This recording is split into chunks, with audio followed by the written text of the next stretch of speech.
Hey there beautiful people! This video is in 3D. So, what's that mean? You can watch it in 3 dimensions. Almost like being in a movie theater. It's even better if you're using VR headsets or those fun 3D glasses with the red and blue lenses. This isn't a 180-degree video, but I'll be sharing some of those soon. For now, I hope you enjoy this 3D experience. Drop a comment below, and don't forget to hit subscribe. And with that, let's jump into the video.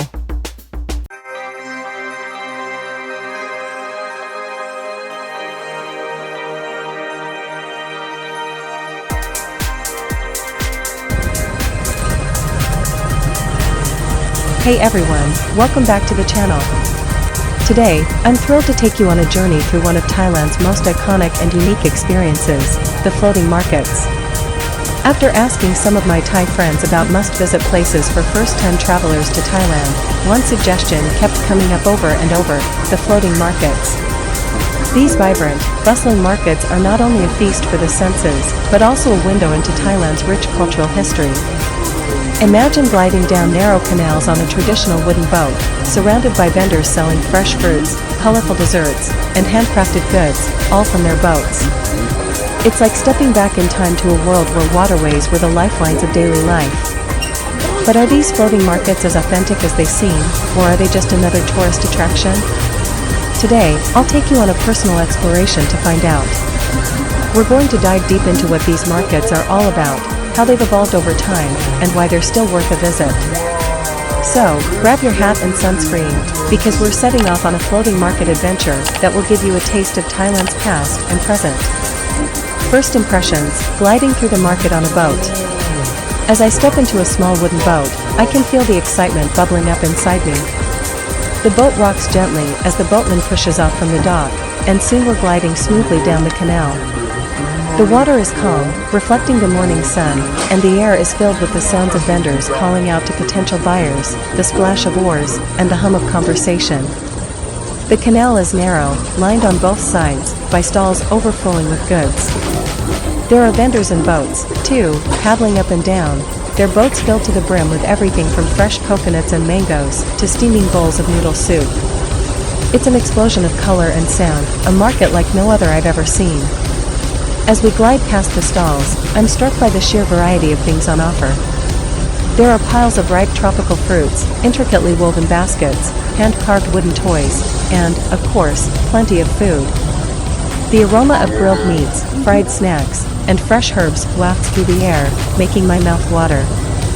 It's clear that the floating markets are as much about the experience as they are about the shopping. But beyond the sights and smells, what really stands out is the sense of history here. It's easy to imagine how these markets would have looked 100 years ago, when boats were the primary means of transport and trade. Today, many of the vendors are still using traditional methods, cooking over charcoal grills or displaying their goods in handmade baskets. It's a fascinating blend of old and new, where tradition meets the demands of modern tourism. Understanding the floating markets, a glimpse into the past. To truly appreciate the floating markets, it helps to understand a bit about their history.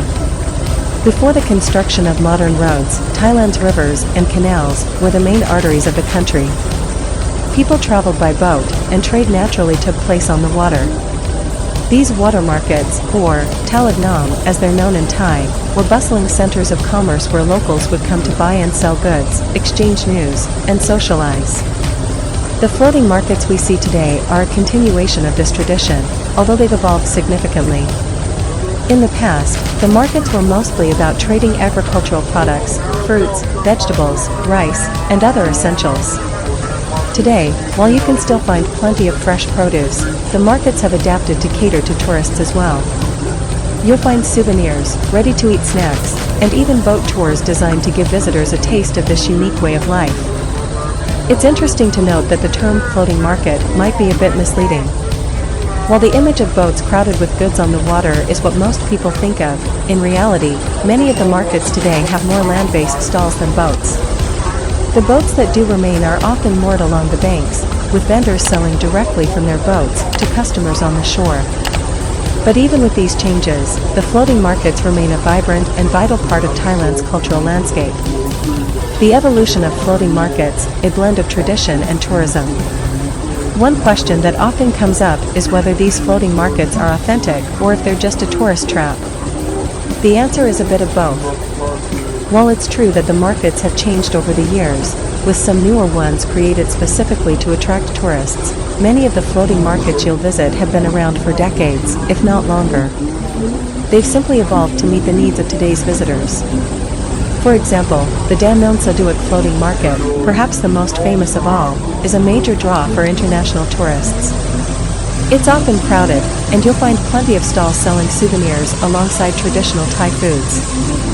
Some might argue that it's become too commercialized, but there's no denying the energy and excitement of the place. On the other hand, markets like Amphoa or Klong Lat Mayam, which are more popular with Thai locals, offer a slightly more laid-back experience. These markets may not have as many boats, but they still retain a strong sense of tradition and community. One thing that hasn't changed, though, is the focus on food. Thai people love to eat, and floating markets are a paradise for food lovers. From sweet treats made with coconut and palm sugar, to savory dishes like pad thai and grilled seafood, there's something for everyone. Frequently asked questions, what you need to know. Before we wrap up our adventure, let's answer some of the most frequently asked questions about visiting the floating markets in Thailand. 1. Are floating markets open every day?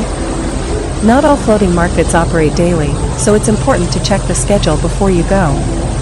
Some are only open on weekends or specific days of the week. 2. How much time should I spend at a floating market? Plan to spend at least a few hours exploring the market. If you're taking a boat tour or want to try lots of different foods, you might want to spend half a day. 3. Are floating markets expensive? Prices at floating markets can vary, but generally, they're quite affordable. Food and souvenirs are usually reasonably priced, and haggling is common. 4. Can I take photos at the market? Yes, but be respectful. Ask for permission before taking close-up photos of people, and be mindful of the space around you. 5. Is it safe to eat the food at floating markets? Absolutely. The food is generally safe to eat, and vendors take pride in the quality of their offerings. Just make sure to choose stalls that look clean and busy. 6. How do I get to the floating markets?